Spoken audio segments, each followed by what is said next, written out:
Merci, Monsieur le Secrétaire général des Nations Unies, Monsieur le Président de la République du Costa Rica, cher ami, Altesse, Mesdames et Messieurs les chefs d'État et de gouvernement, Mesdames et Messieurs les dirigeants d'organisations internationales, Mesdames, Messieurs les ministres, Mesdames, Messieurs les élus, Monsieur le maire de Nice, Monsieur le Président de la région, merci de l'accueil qui nous est fait.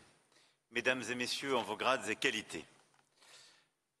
Le nom de Nice vient de victoire, Niké en grec. Et dans ce port, fondé par des marins phocéens au bord de la Méditerranée, c'est aujourd'hui une victoire que nous célébrons en quelque sorte, une victoire pour nos océans. D'abord, victoire que nous soyons tous là réunis pour cette 3e conférence des Nations Unies sur l'océan à Nice que nous co-organisons avec le Costa Rica, prenant le relais de nos amis portugais. Victoire sur l'inertie et l'indifférence aussi, sur la dégradation de notre environnement, sur la tendance au désengagement international. Mais victoire fragile, car elle requiert des actions rapides et elle ne suppose aucun recul. Et cette mobilisation, oui, par elle-même est une victoire parce que nous connaissons les enjeux qui sont les nôtres. Et je veux ici les rappeler très brièvement. En 2024, le seuil des plus 1,5 degrés par rapport aux températures pré-industrielles a été dépassé. Les écosystèmes sont menacés, les récifs coralliens blanchissent à une vitesse jamais observée jusqu'alors. Le vivier de poissons n'a jamais été aussi faible. Les ouragans et les cyclones sont plus intenses et tant de nos territoires, je pense à Mayotte ou à La Réunion, ont payé un lourd tribut en 2024. Et si la Terre se réchauffe, l'océan, quant à lui, est en ébullition. Nos scientifiques nous disent des faits que nous n'aurions pu imaginer, des canicules au sein même de nos océans. Et comme la mer monte, en plus du feu, c'est la submersion qui nous guette. C'est pourquoi cette mobilisation est une nécessité.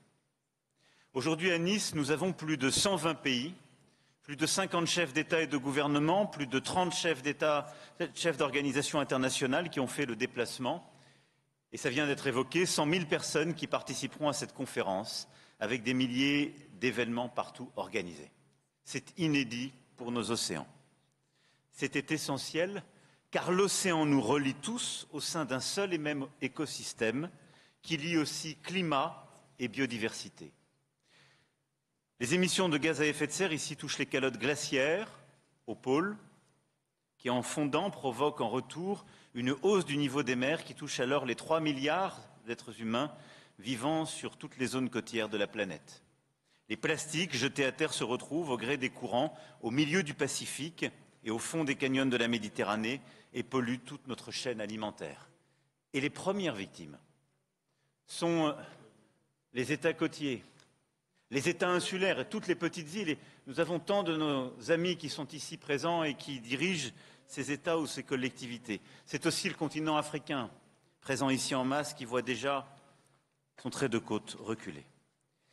Alors même que nos mers sont source d'activités économiques, d'alimentation durable, et ne l'oublions pas, elles sont notre premier allié contre le changement climatique, car nos océans capturent un quart du carbone que nous émettons et capturent une bonne partie de la chaleur que nous libérons. C'est un grand régulateur des climats.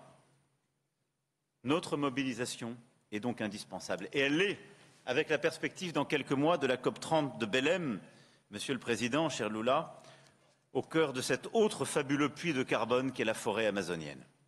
L'océan, berceau de l'humanité, berceau de notre civilisation, au bord de cette Méditerranée chérie, c'est aussi le cœur de nos combats climatiques.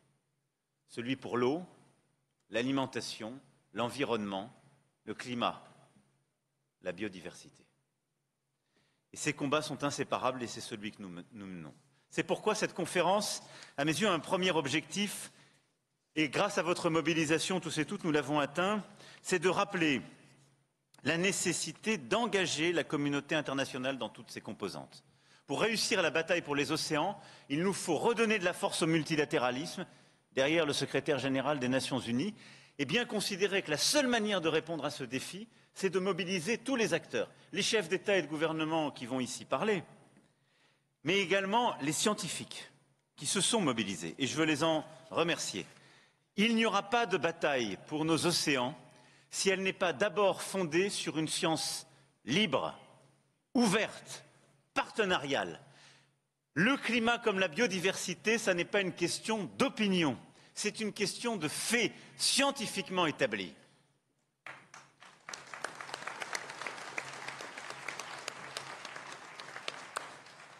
C'est pourquoi il nous faut défendre nos chercheurs, leur permettre d'avancer, de chercher de manière libre et d'établir ce qui est le cœur de notre action. Et l'UNOC 3 sera l'occasion d'adopter de nouveaux outils, de nouvelles initiatives à l'appui du plan d'action de Nice. Mais c'est ce qui permettra aussi de transformer en organisation internationale, justement, Mercator Océan, dont nous avions célébré la première ébauche en 2022 et qui élaborera un jumeau numérique de l'océan, c'est-à-dire une plateforme en ligne donnant accès à une représentation virtuelle de l'océan basée sur les dernières connaissances scientifiques de pointe. L'IPOS, interface entre scientifiques et politiques, permettra aux États de recevoir l'appui technique nécessaire pour mettre en place des politiques publiques adaptées aux contextes locaux. Le baromètre Starfish, tous les 8 juin chaque année, nous fournira l'état de santé de l'océan. L'Alliance Space for Ocean renforcera la collaboration internationale en connectant le secteur spatial aux communautés océanographiques et mettra les données spatiales au service de la protection océanique. Et pour aller plus loin dans l'exploration, la surveillance, l'analyse de nos océans comme indicateur essentiel, nous lancerons aussi une nouvelle mission océanique spatiale nommée Corsair. Et puis avec tous les acteurs mondiaux de la recherche océanographique et spatiale, publique comme privée, avec la détermination de l'Union européenne, nous allons lancer la plus grande des missions d'exploration globale de l'océan dès 2026, la mission Neptune. Et plutôt que de se précipiter sur Mars, faisons déjà en sorte de connaître notre ultime frontière et notre meilleur ami, l'océan. Ce sera ça, Neptune.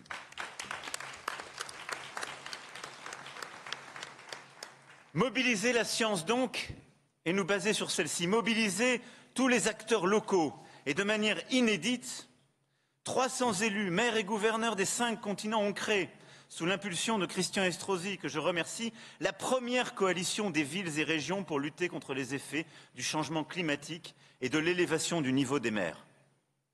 Cette coalition d'acteurs locaux, coprésidée avec la maire de la Nouvelle-Orléans, avec laquelle vous avez présenté vos travaux, c'est aussi la mobilisation de tous les acteurs locaux à travers le monde, de toutes celles et ceux qui sont touchés au premier plan par les effets déjà du changement, mais ceux aussi qui permettent de construire sur le terrain les solutions pour éviter, réduire, compenser, adapter sur le terrain les mauvais comportements, les émissions et permettre de répondre à nos défis. C'est aussi la mobilisation de la communauté économique. Et je remercie Monaco pour l'organisation du Blue Economy and Finance Forum qui a permis de mettre 200 initiatives en place, des facilités financières avec une pluralité d'acteurs et qui va nous permettre de mobiliser justement le monde économique et la finance. Et c'est également la mobilisation de la jeunesse, de nos organisations non gouvernementales qui, à l'occasion de ce sommet, de cette conférence des Nations Unies, nous ont soumis leurs propositions, se sont mobilisés, mais surtout veulent agir au quotidien à nos côtés. La première réponse, c'est donc le multilatéralisme, la mobilisation de tous et de tous les acteurs. Le deuxième élément, c'est la protection de la majeure partie de nos océans et de la planète. Imaginez, jusqu'à il y a 2 ans à peine, la moitié de la planète, les 2/3 de nos océans, vivaient sans véritables règles internationales. Pendant plus d'une décennie, nous nous sommes battus et la communauté internationale était bloquée pour pouvoir obtenir sur la haute mer, enfin, une régulation.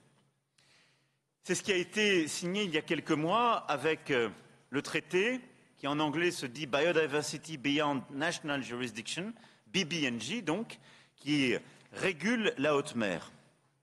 Ce traité a été signé, nous nous sommes fortement mobilisés et je peux vous dire à cet instant qu'à la 50aine de ratifications déjà déposées, ici même ces dernières heures, 15 pays se sont formellement engagés à les rejoindre. Ce qui fait que l'accord politique est obtenu, qui nous permet de dire que ce traité sur la haute mer sera bien mis en œuvre. C'est donc gagné.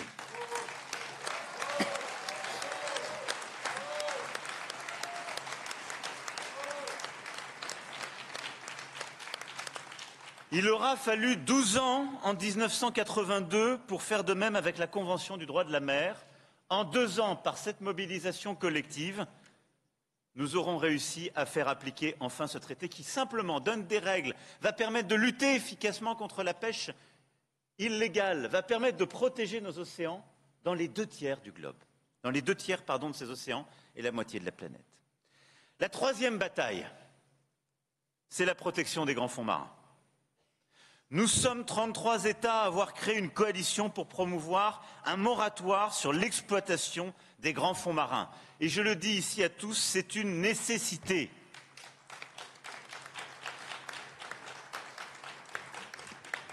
Et pourquoi? Je ne suis pas du tout contre l'activité économique, bien au contraire.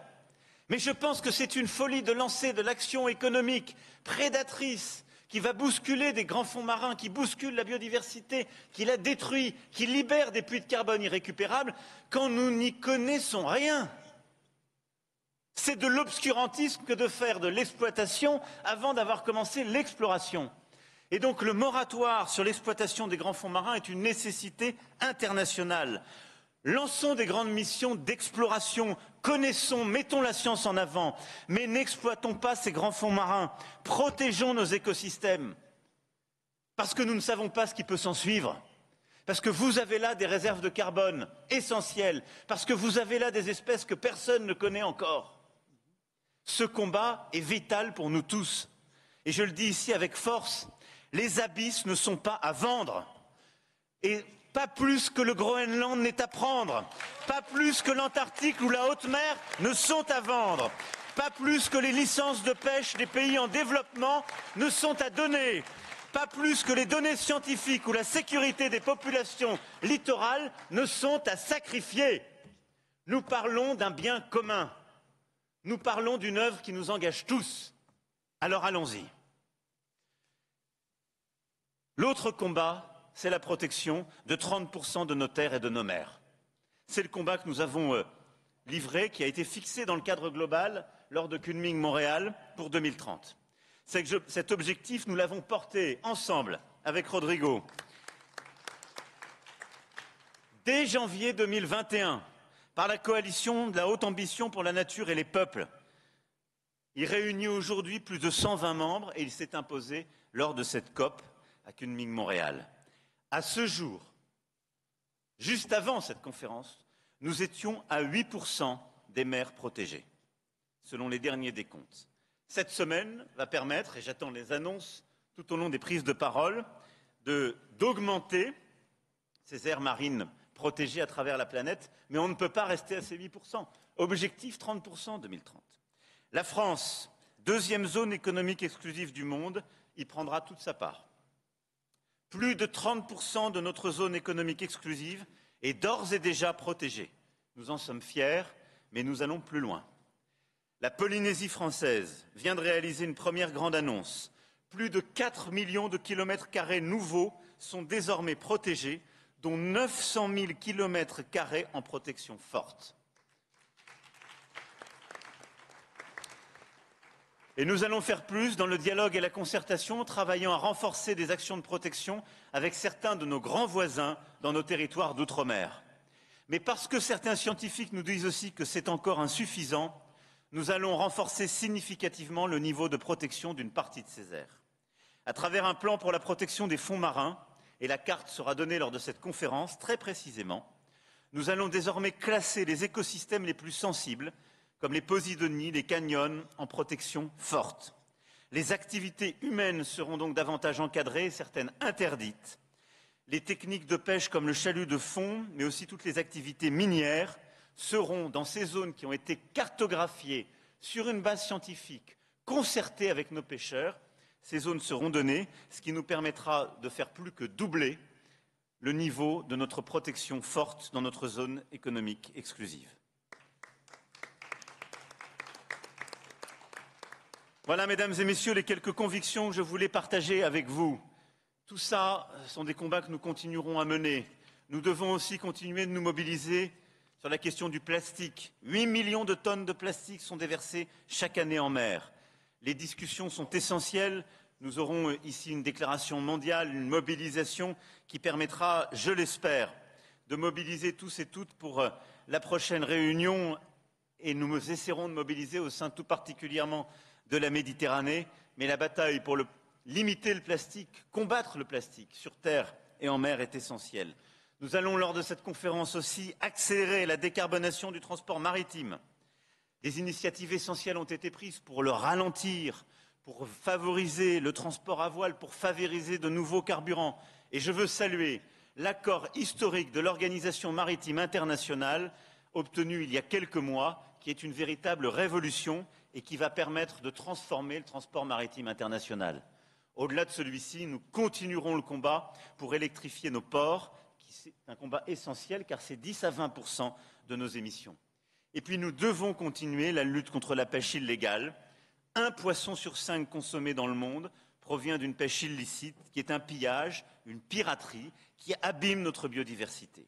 Et là-dessus, je veux saluer la mobilisation de l'Organisation mondiale du commerce, qui a obtenu des accords essentiels, il faut les ratifier, pour lutter contre les subventions à la pêche illicite, et à la FAO pour renforcer les contrôles. Ensemble, la FAO et l'OMC ont mis en place un cadre que nous devons tous soutenir et ratifier. C'est le seul moyen de créer de la transparence, de lutter contre les subventions illicites à cette pêche et donc d'éradiquer la pêche illégale partout sur la planète.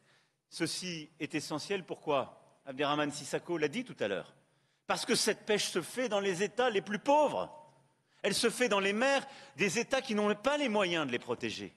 Et donc c'est un double pillage. C'est un pillage sur notre biodiversité, mais c'est un pillage des ressources halieutiques de ceux qui n'ont pas les moyens de se défendre. Et donc c'est encore une fois une injustice au carré.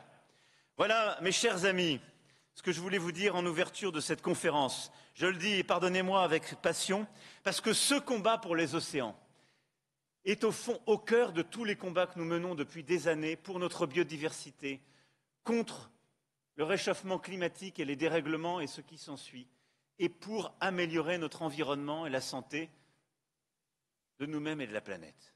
Et donc, sur chacun de ces axes, nous devons nous battre. Et je compte sur vous. Je commençais mon propos en disant que Nice, c'était la victoire. C'est la victoire d'être là et mobilisé. Mais c'est surtout, aujourd'hui, vous l'avez compris, le combat. Je compte sur chacune et chacun d'entre vous pendant ces 5 jours pour que notre humanité progresse, pour avoir le plan d'action pour les océans le plus ambitieux possible à Nice, pour que, ensemble, avec mon ami président du Costa Rica, nous ayons les meilleurs résultats possibles et que nous arrivions sur chacun de ces axes à faire avancer ensemble notre planète. Je vous remercie pour votre attention, votre mobilisation. Et maintenant, j'ai le plaisir et le bonheur d'inviter son Excellence, Monsieur le Président Chavez, à faire son discours.